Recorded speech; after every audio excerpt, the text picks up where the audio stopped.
Hello class, good morning. How's you? Finally, we have started our new portion. We discussion our physical and chemical properties of carbon family. But now start the discussion about some allotropes of carbon. अरे carbon ना थोड़ा घना allotropes छे ने ई allotropes ની discussion start કરવાની છે. Line લખો first. Carbon exhibits in many forms like in crystalline or it is in amorphous.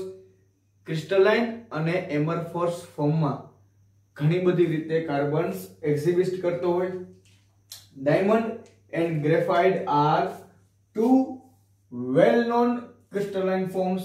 અરે આ ડાયમંડ અને ગ્રેફાઇટ આ બે ક્રિસ્ટલાઇન ફોર્મ તો બહુ જ પ્રખ્યાત છે ને.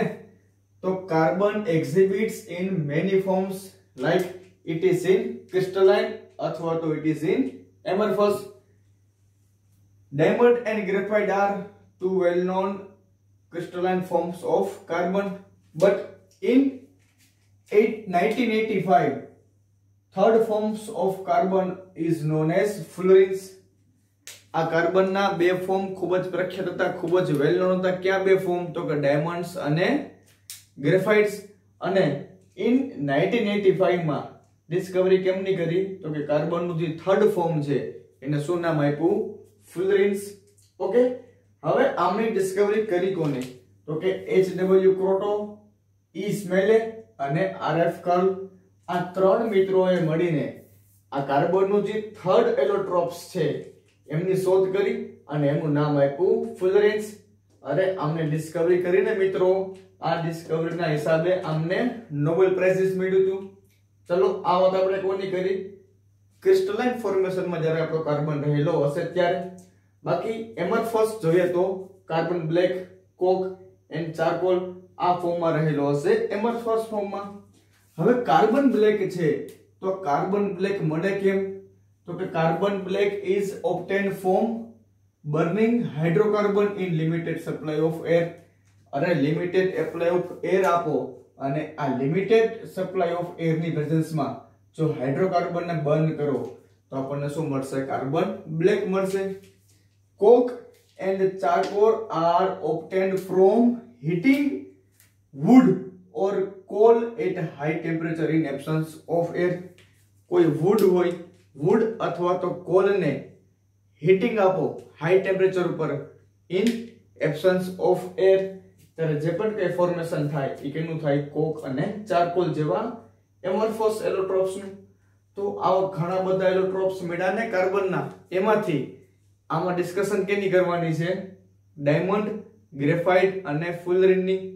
તો સૌથી પહેલા હેડિંગ મારો ડાયમંડ નું. આ ડાયમંડ નું સ્ટ્રક્ચર છે ને મિત્રો, આ સ્ટ્રક્ચર ને રિપ્રેઝન્ટ કરવા માટે આપણે શું ઉપયોગ કરતા હોઈએ છીએ? લેટાઇસ નો. આ જે પોઈન્ટ છે ને એ પોઈન્ટ ને શું કહેવાય? લેટિસ કહેવાય. અને એ લેટિસ શું ડિનોટ કરે છે?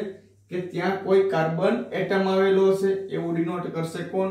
તો કે આવા કોઈ લેટાઇસ રહેલા છે ઈ. લેટિસ એટલે કોઈ બિંદુ વડે અથવા તો કોઈ પોઈન્ટ વડે, કોઈ ટપકા વડે તમે સ્ટ્રક્ચરને ડિનોટ કરો, સ્ટ્રક્ચરને રિપ્રેઝન્ટ કરો, એને કહેવાય લેટાઇસ ફોર્મેશન. તો લેટાઇસ ફોર્મેશનની હેલ્પ લઈને આપણે ડાયમંડ, ગ્રેફાઇટ અને ફુલરેન નું સ્ટ્રક્ચર રિપ્રેઝન્ટ કરશું. It is a crystalline structure. Diamond is a crystalline lattice. each carbon has sp3 hybridization. અરે હરેક કાર્બન નું સંકરણ કેવું હોય? હરેક કાર્બન નું હાઇબ્રિડાઇઝેશન કેવું હોય? sp3. and each carbon is connected with 4 carbon. યાદ રાખજો મિત્રો, each carbon is connected with 4 carbon. 1 2 3 એક બેક સાઈડ હોય એ હોય 4th carbon. so first line લખવાની, diamond has a crystalline lattice structure and in structure of diamond each carbon has sp3 hybridization and each carbon is connected with 4 neighboring carbon. Carbon bond length is 154 picometer. Carbon bond length is 154 picometer. The structure extend in space. આ જે structure છે ને મિત્રો, આ સ્ટ્રક્ચરને તમે જો extend કરો, ઇટ મીન્સ સ્ટ્રક્ચરને તમે ફરતી કોર ફેલાવો, એક્સટેન્ડ કરશો ઇન 3 ડાયમેન્શન. જો તમે 3 ડાયમેન્શનમાં આ સ્ટ્રક્ચરને એક્સટેન્ડ કરશો તો તમને એક કાર્બનની નેટવર્ક બનશે, આખું કાર્બનની ચેન બનશે ને કાર્બનનું નેટવર્ક બનશે. આ જે નેટવર્ક ક્રિએટ થશે અને સ્ટ્રક્ચર શું થશે, સ્ટ્રક્ચરને શું કહેવાશે, ડાયમંડ સ્ટ્રક્ચર. ઓકે, આ જે ડાયમંડ સ્ટ્રક્ચર ફોર્મ થયું છે, આમની વચ્ચે કેવા બોન્ડ બનેલા હોય, કોવેલેન્ટ બોન્ડ બનેલા હોય, અને 3D સ્ટ્રક્ચરમાં આવા કોવેલેન્ટ બોન્ડને તોડવા ડિફિકલ્ટ હોય છે. It is difficult to break covalent bond. આવા કોવેલેન્ટને તોડવા ખૂબ જ ડિફિકલ્ટ હોય છે. એટલા માટે જ મિત્રો diamond is hardest substance of world. આ દુનિયાનો સૌથી મજબૂત પદાર્થ છે ને કોણ, ડાયમંડ. ડાયમંડનો ઉપયોગ ક્યાં થાય, ક્યાંય ખોદકામ કરવું હોય તો એમાં જે ડાયમંડ વપરાતા હોય ને, તો ડાયમંડનો ઉપયોગ એટલું બધું સખત છે કે વાત જવા દો. શું કામ સખત હોય, તો કે પ્યોર કાર્બનનું બને છે. કાર્બન છે, બીજું કાંઈ છે નહીં. પ્લસ કાર્બન, એક કાર્બન બીજા કેટલા એટેચમેન્ટમાં છે, 4 કાર્બન હારે, અને હરેક કાર્બનનું સંકરણ છે sp3, અને કોવેલેન્ટ બોન્ડ ફોર્મેશન થયેલા છે, અને એટલા બધા સ્ટ્રોંગ બોન્ડ ફોર્મેશન થયા હશે કે આમને તોડવા ખૂબ જ ડિફિકલ્ટ છે. ચલો ડાયમંડનો જ એક ભાઈ લઈએ, ગ્રેફાઇટ. ગ્રેફાઇટમાં પણ શું હોય તો કે ઈચ કાર્બનને લેટાઇસ વડે ડિનોટ કરેલા છે. દેખાણા ને લેટાઇસ. આ લેટાઇસ શું રિપ્રેઝન્ટ કરતા હશે, ત્યાં કાર્બન એટમ રહેલા છે તેવું ડિનોટ કરતા હશે. ઓકે, તો graphite is a layered structure. એક લેયર હશે, પછી બ્રેક આવશે, સેકન્ડ લેયર હશે, પછી પાછું બ્રેક આવતું હશે, થર્ડ લેયર, ફોર્થ લેયર. આમ લેયર્સમાં ડિસ્ટ્રીબ્યુટ થયેલું સ્ટ્રક્ચર હશે ગ્રેફાઇટ્સનું. Layered are held by van der Waals forces. અરે આ કોઈ એક લેયર છે, આ સેકન્ડ લેયર છે. આ સેકન્ડ અને ફર્સ્ટ લેયરને કોણ પકડી રાખતું હશે, તો કે વાન ડર વાલ્સ ફોર્સિસ દ્વારા એટેચ થયેલું હશે. અને આ બંને લેયર વચ્ચેનો ડિસ્ટન્સ હશે 340 પાઇકોમીટર. અરે સમજાણું ને મિત્રો, એક લેયર, બીજું લેયર, આ બંને કાર્બનના લેયર વચ્ચે જે પણ કઈ પોઈન્ટ ઓફ એટ્રેક્શન લાગતું હશે, કેવું લાગતું હશે, વાન ડર વાલ્સ ફોર્સિસ. અને એક વાત યાદ રાખજો મિત્રો, van der Waals forces are weak forces. ખૂબ જ નબળા ફોર્સ લાગતા હોય. શું કામ, અરે એમાં લંડન બળો જોવા મળતા હોય ને, વીક ફોર્સિસ લાગતા હોય. ઓકે, વાત શું કરવાની છે કે કાર્બનની જે બોન્ડ લેન્થ છે, એ બોન્ડ લેન્થ કેટલી છે, 141.5 પાઇકોમીટર. 141.1 પાઇકોમીટર કેટલી હશે આમની બોન્ડ લેન્થ. બોન્ડ લેન્થ કેટલી હશે, 141.5 પાઇકોમીટર. આ બંનેનો ડિસ્ટન્સ કેટલો છે બે લેયર વચ્ચે, 340 પાઇકોમીટરનું. હવે in the structure of graphite each carbon in hexagonal ring. હરેક કાર્બન આવી 6 મેમ્બરની હેક્સાગોનલ રિંગમાં સેટ થયેલો હશે with sp2 હાઇબ્રિડાઇઝેશન. sp2 સંકરણ ધરાવતો હશે અને હેક્સાગોનલ રિંગમાં પડેલો હશે, અને make 3 sigma bond with 3 neighboring carbon. અને પાડોશના 3 કાર્બન સાથે, સપોઝ કે આ કાર્બનની વાત કરતા હોય તો 1, આ 2 અને આ 3, તો આવા 3 કાર્બન સાથે 3 સિગ્મા બોન્ડ ફોર્મેશન કરશે. અને જે ફોર્થ ઇલેક્ટ્રોન કાર્બનનો બાકી રહ્યો છે, એ કાર્બનનો ફોર્થ ઇલેક્ટ્રોન પાઈ બોન્ડ ફોર્મેશન કરતો હશે. તો કંઈક આ ટાઈપનું ગ્રેફાઇટનું સ્ટ્રક્ચર શું થતું હશે. Electron are delocalize over whole sheet. આ જે શીટ બની છે ને મિત્રો, એમાં જે ફોર્થ ઇલેક્ટ્રોન છે કે જે પાઈ બોન્ડ ફોર્મેશનમાં યુઝ થયેલો છે, આ ફોર્થ ઇલેક્ટ્રોન હરેક કાર્બનના પડેલા હશે, અને આ બધા જ ઇલેક્ટ્રોન કેવા હશે, ડિલોકેલાઇઝ્ડ. ડિલોકેલાઇઝ મીન્સ મુક્ત, ફ્રીડમ, આઝાદ, કે લોક થયેલા ન હોય, કે લોકેલાઇઝ નહીં હોય, કેવા હશે, ડિલોકેલાઇઝ હશે. અરે આવા ડિલોકેલાઇઝ ઇલેક્ટ્રોન આમાં રખડતા હોય, અને અહીંયાથી તમે જો ઇલેક્ટ્રોન પાસ કરો, ઓકે, સપોઝ કે આમાં પહેલા 10 ઇલેક્ટ્રોન હતા, અહીંયાથી 1 ઇલેક્ટ્રોન પાસ કરો તો અહીંયાથી 1 ઇલેક્ટ્રોન નીકળી જાય.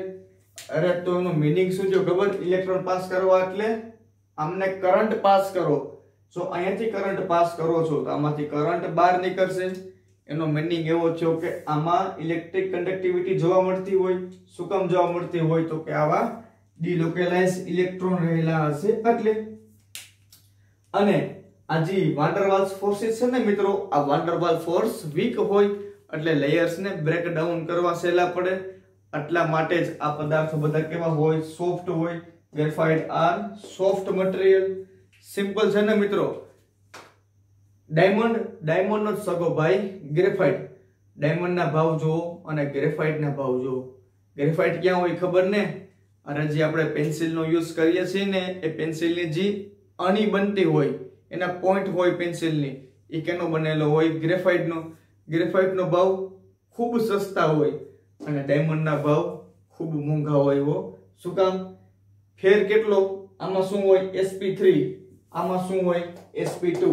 એક કાર્બન બીજા 4 નેબર કાર્બન એટેચમેન્ટ થયેલો હોય. એક કાર્બન બીજા 3 નેબર કાર્બન સાથે એટેચમેન્ટ થયેલો હોય. બોન્ડ લેન્થ ઓલમોસ્ટ સેમ હોય. બટ આ સ્ટ્રક્ચર કેવું છે? તો કે નેટવર્ક ક્રિએટ કરે છે. અને આ સ્ટ્રક્ચર છે ને મિત્રો, લેયર સ્ટ્રક્ચર છે. 3 જ વેલેન્સી સેટિસ્ફાઈ થઈ છે. એક ઇલેક્ટ્રોન વધ્યો છે, ઇલેક્ટ્રોન ડિલેકોલાઇઝ છે અને લેયર વચ્ચે વાન્ડરવાલ્સ ફોર્सेस લાગતા હશે. સો these are soft, these are hard. Revision કરી લઈ ફટાફટ. ડાયમંડ કોને કહેવાય? તો કે diamond is a crystalline lattice. Each carbon has sp3 hybridization and each carbon is connected with 4 neighboring carbon. The carbon-carbon bond length of diamond structure is 154 picometer. The structure extends in space and produce 3-dimensional network of carbon system. अरे carbon નું 3-dimensional network બનશે ક્યારે? તો કે આ જે structure છે ને એક્સટેન્ડ કરશો ઓલ ડિરેક્શન માં ત્યારે. It is difficult to break this type of covalent bond, so it is hardest material in the world. Second one is graphite. Graphite is layer structure. Layers are held by van der Waals forces and the distance between two layers is 340 picometer and the carbon-carbon bond length of graphite is 1415 picometer. Each carbon in hexagonal ring and each carbon has sp2 hybridization and each carbon is connected with 3 neighboring carbon. Fourth electron is remain unpaired and it is make pi bond. So this delocalized electron over this formation and this is reason for electronic conductivity. अरे electronic conductivity થવા માટે reason હોય તો આવા ડિલોકેલાઇઝ electron છે અને it is soft material. આમનો ઉપયોગ ક્યાં થાય ખબર છે મિત્રો? As a lubricant. અરે કોઈ ફેક્ટરી હોય મોટી કે જેમાં માનો કે ટેમ્પરેચર ખૂબ હાઈ હોય, એવા હાઈ ટેમ્પરેચરમાં તમે લુબ્રિકન્ટ તરીકે જો ગ્રીસ છે, ઓઇલ છે એનો ઉપયોગ કરો તો એ મેલ્ટ થઈ જાય, ઓગળી જાય. એના બદલે આ ગ્રેફાઇટ જેવા જો લુબ્રિકન્ટનો ઉપયોગ કરવામાં આવે તમને સારામાં સારું લુબ્રિકન્ટ પ્રોવાઈડ કરી શકે. સો આમનો ઉપયોગ અહીંયા થાય. ડાયમંડનો ઉપયોગ ક્યાં થાય? તો કે ખીણ જેવા સખત સપાટીને કાપવા માટે અથવા તો જ્વેલરીસ આઇટમમાં ખૂબ ઉપયોગ થાય ને આમનો.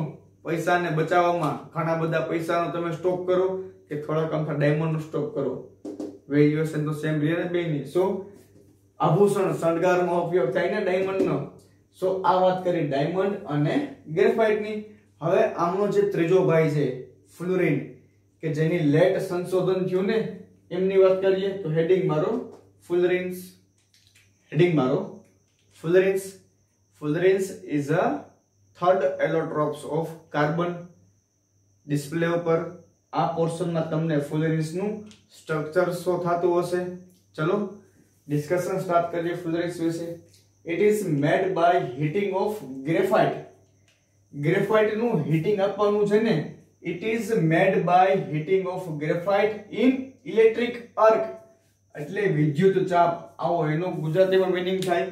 વિદ્યુત ચાપની ઉપર ગ્રેફાઇટ નું હીટિંગ આપવાનું છે, but in the presence of inert gas like helium or argon. અરે સિમ્પલ છે. હિલિયમ અને આર્ગોન જેવા ઇનર્ટ ગેસની હાજરીમાં આવા કોઈ ઇલેક્ટ્રિક આર્ક ઉપર જો તમે ગ્રેફાઇટ નું હીટિંગ આપો તો તમને શું મળી જાય? આપણા ફ્લોરિન્સ તમને મળી જાય. Okay. Second point, the sooty material formed by condensation of vaporized carbon. Sooty material કોને કહેવાય? જે આપણે આંખમાં કાજળ લગાવીએ ને મેશ જેવું, તો તો મેશ જેવું કંઈક મટીરીયલ ફોર્મ થશે. Okay, the sooty materials is formed by condensation of vaporized carbon. આ વેપોરાઇઝ કાર્બન એટલે બાષ્પ સ્વરૂપમાં રહેલા કાર્બનને જ્યારે કન્ડેન્સેશન આપશો, ઓકે, બાષ્પ સ્વરૂપમાં રહેલા કાર્બનને જ્યારે તમે કન્ડેન્સેશન આપશો ત્યારે તમને કંઈક સૂટી મટીરીયલ પ્રાપ્ત થશે. આ સૂટી મટીરીયલમાં શું રહેલું હશે તો કે sooty material is consist of mainly C16 કે જેમાં મોટા ભાગનો જથ્થો કેનો રહેલો હશે C16 એટમ્સ નો રહેલો હશે with smaller quantity of C70 ખૂબ ઓછા પ્રમાણમાં શું હશે C70 and trace of fullerenes અને ખૂબ જ અલ્પ પ્રમાણમાં કોણ રહેલા હશે તો કે ઇવન નંબર વાળા carbon up to 350 and above 350 કે 350 થી વધુ ઇવન નંબર વાળા કાર્બન કેમાં રહેલા હશે ખૂબ ઓછી માત્રામાં ટ્રેસ માત્રામાં રહેલા હશે. તો આવી કંઈક ડિસ્કશન કરી કેમાં તો કે ફુલરીન્સ માં શું વાત કરી ચલો જોઈએ. તો કે ફુલરીન્સ પહેલા તો મળે કેમ તો કે it is made by heating of graphite in electric arc in the presence of noble gases like helium or argon.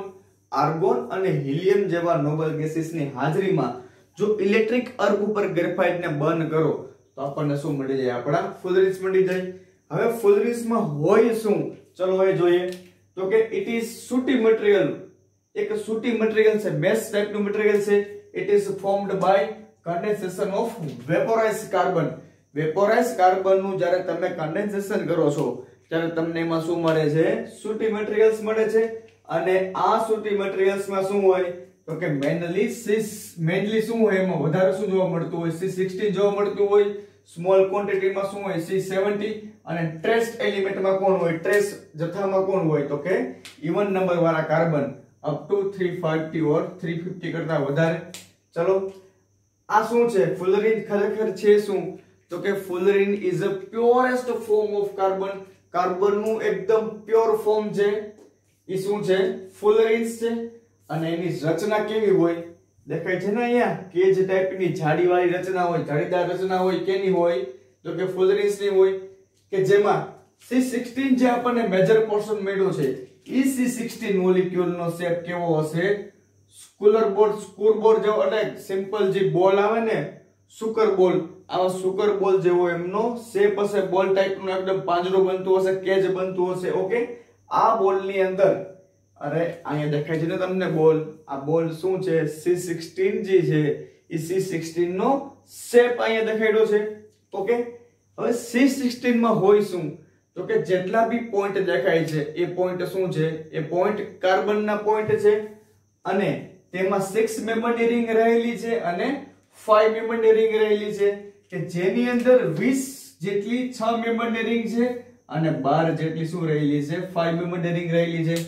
અરે તમને અહીંયા સ્ટ્રક્ચર દેખાતું હશે એ સ્ટ્રક્ચરમાં જે પણ કઈ પોઈન્ટ તમને દેખાય છે પોઈન્ટ શું છે કાર્બનના પોઈન્ટ છે કે જેમાં જેટલી 6 મેમ્બરની રિંગ છે કેટલી હશે તો કે 20 જેટલી 6 મેમ્બરની રિંગ હશે અને 12 જેટલી 5 મેમ્બરની રિંગ હશે. એમાં જે 6 મેમ્બરની રિંગ છે એ 6 મેમ્બર અને 5 મેમ્બર હારે જોડાયેલી હશે.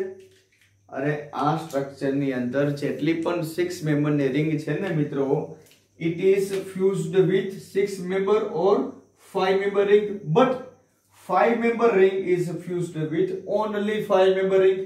અરે જે 6 મેમ્બર ની રિંગ છે ને એ બંને રિંગ આરે ફ્યુઝ થયેલી હશે બટ જે 5 મેમ્બર ની રિંગ છે એ ઓન્લી 5 મેમ્બર આરે ફ્યુઝ થયેલી હશે. ઓલ કાર્બન આર ઇક્વલ, બધા જ કાર્બન કેવા હશે ઇક્વલ હશે અને કેમાં રહેલા હશે sp2 હાઇબ્રિડાઇઝેશન માં રહેલા હશે. each carbon atom forms 3 sigma bond with 3 carbon. હરેક કાર્બન 3 સિગ્મા બોન્ડ ફોર્મેશન કરશે 3 કાર્બન સાથે અને બાકીનો જે એક ઇલેક્ટ્રોન છે એક ઇલેક્ટ્રોન મોલેક્યુલ ઓર્બિટલ ઉપર ડિલોકેલાઇઝ રહેલો હશે અને જે આ ડિલોકેલાઇઝ ઇલેક્ટ્રોન છે ને મિત્રો H ડબલ બોન્ડ નું ફોર્મેશન કરતો હોય અને જે આ ડિલોકેલાઇઝ ઇલેક્ટ્રોન છે ને એના લીધે જ ફુલરીન્સ કેવા હોય એરોમેટિક કમ્પાઉન્ડ હોય. સમજાય છે ને મિત્રો. આમની અંદર જે કાર્બન કાર્બનનું ડિસ્ટન્સ રહેલું છે એ હશે 143.5 પાઇકોમીટર એન્ડ જે ડબલ બોન્ડનું ડિસ્ટન્સ છે કેટલું હશે અરે બોન્ડ લેન્થ ની વાત કરતા હોય ને કાર્બન કાર્બનમાં સિંગલ બોન્ડનું ડિસ્ટન્સ કેટલું હશે 143.5 નું અને ડબલ બોન્ડ નું કેટલું હશે 138.3 નું। અને ફુલરીન છે ને મિત્રો એ થર્મોડાયનેમિક, જો તમે થર્મોડાયનેમિક જોવા જાવ ને તો સૌથી વધુ સ્ટેબલ ફોર્મેશનમાં કોણ હોય તો કે ફુલરીન્સ હોય। તો thermodynamically it is a very stable allotropes of carbon, diamond અને ગ્રેફાઇટ કરતા પણ આ કેવું હોય સ્ટેબલ ફોર્મેશન હોય। શું કામ તો કે આમનો જે એક ઇલેક્ટ્રોન છે ને એ એક ઇલેક્ટ્રોન ડિલોકેલાઇઝ થઈ જતો હશે અને ડિલોકેલાઇઝ થઈને ડબલ બોન્ડ નું ફોર્મેશન કરતો હશે અને આવા હરેક કાર્બનના હરેક ઇલેક્ટ્રોન પાર્ટિસિપેટ થશે ડબલ બોન્ડ ના ફોર્મેશનમાં અને આ ડબલ બોન્ડ ફોર્મેશન થી આ કમ્પાઉન્ડ કેવો બનશે એરોમેટિક કમ્પાઉન્ડ। એરોમેટિક હોવાને લીધે આ કમ્પાઉન્ડ સૌથી વધુ સ્ટેબલ બનશે। સિમ્પલ છે। ફુલરીન્સ કહેવાય કોને મળે ક્યાંથી પહેલા તો કે ભાઈ આપણો ગ્રેફાઇટ છે ઈ ગ્રેફાઇટ ને ઇલેક્ટ્રિક આર્ક ઉપર જો હીટિંગ આપો in the presence of noble gas like helium and argon તો આપણને શું મળશે ફુલરીન્સ ખરેખર હોય હું તો કે એક સૂટી મટીરીયલ છે કે જેની અંદર મેજર પોર્શનમાં હોય C16, માઇનર પોર્શનમાં હોય C17 અને ટ્રેસમાં ઇવન નંબર વાળા કાર્બન 350 કે ની ઉપરના કમ્પ્લીટ આટલો પોર્શન। હવે તો કે it is a pure form of carbon નું પ્યોર ફોર્મ છે અને કેજ લાઈક મોલેક્યુલ્સ બનાવતા હશે કે જેની અંદર 20 રિંગ દેખાતી હશે 6 મેમ્બરની અને 12 રિંગ દેખાતી હશે 5 મેમ્બરની। 6 મેમ્બરની રિંગ છે 5 and 6 બંને આર ફ્યુઝ માં થયેલી હશે ત્યારે 5 મેમ્બરની રિંગ છે only fused with 5 member ring. All carbon are equal, બધા જ કાર્બન ઇક્વલ હશે અને બધા જ કાર્બન નું હાઇબ્રિડાઇઝેશન sp2 હશે। each carbon forms 3 sigma bond with 3 carbon atom। હરેક કાર્બન 3 સિગ્મા બોન્ડ બનાવશે 3 કાર્બન સાથે અને હવે જે ચોથો ઇલેક્ટ્રોન બાકી છે એ ક્યાં જશે તો કે મોલેક્યુલર ઓર્બિટલમાં જશે અને આ ઓર્બિટલમાં એ ડિલોકેલાઇઝ હશે એટલે શું કરશે પાર્શિયલી ડબલ બોન્ડ ફોર્મેશન કરશે અને ડબલ બોન્ડ ફોર્મેશન થવાના લીધે એનામાં કંઈક વન ટાઈપ ઓફ કોન્જુગેશન જોવા મળશે અને આ લીધે શું જોવા મળશે કમ્પાઉન્ડ એરોમેટિક જોવા મળશે। એરોમેટિક હોવાને લીધે આ કમ્પાઉન્ડ કેવા બનશે સ્ટેબલ બનશે। સિંગલ બોન્ડ ની ડિસ્ટન્સ આટલું હોય અને ડબલ બોન્ડ નું ડિસ્ટન્સ આટલું હોય। તો આવી કંઈક વાત કરી આપણે જે કાર્બનનો ક્રિસ્ટલાઇન ફોર્મેશન છે 3rd નંબરનો ફુલરીન્સ। તો આજના લેક્ચરમાં બસ આટલું જ રાખીએ છીએ। અસ્તુ, જય શ્રી કૃષ્ણ, જય હિન્દ।